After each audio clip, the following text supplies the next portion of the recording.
Hello friends, आज की इस वीडियो में हम बात करने वाले हैं समुद्रगुप्त को भारत का नेपोलियन क्यों कहा जाता था।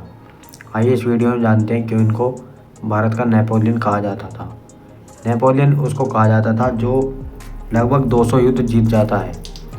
समुद्रगुप्त प्राचीन भारत के एक गुप्त साम्राज्य का एक शक्तिशाली राजा था जिसे उसकी सैन्य विजय और साम्य विस्तार के कारण इतिहासकार जानते थे। समुद्रगुप्त ने कभी कोई युद्ध नहीं हारा।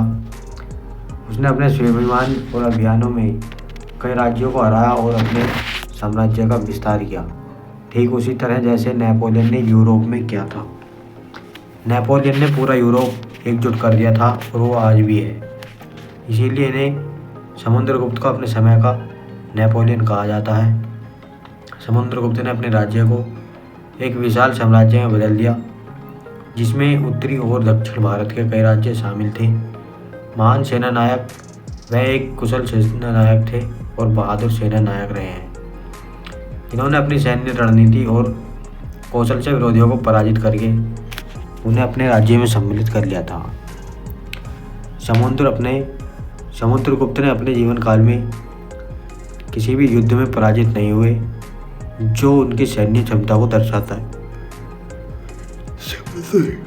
समुद्रगुप्त प्राचीन भारत के गुप्त साम्राज्य का एक शक्तिशाली राजा तो था ही, साथ ही साथ उसकी सैन्य विजय और साम्राज्य विस्तार के कारण इतिहासकार विंसेंट स्मिथ ने भारत का नेपोलियन कहा। वह एक महान योद्धा और सेवा नायक थे जिन्होंने अपनी विजयों से लेकर गुप्त साम्राज्य का विस्तार किया।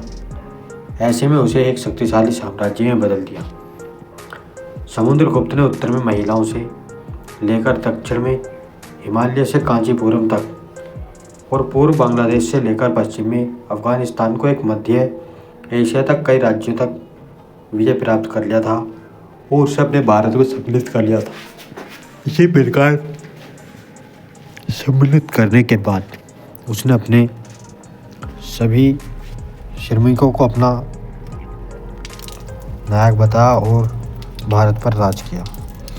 इसलिए इसको एक तरह से भारत का नेपोलियन कहा गया, क्योंकि उसने बहुत बड़ा साम्राज्य खड़ा कर दिया था, जिस प्रकार आज की डेट में यूरोप खड़ा है। तो दोस्तों, आज की वीडियो में बस इतना ही। मिलते हैं कल अगली वीडियो में। जब तक के लिए थैंक्स फॉर वॉचिंग। बने रहिए हमारे चैनल आर के शॉट।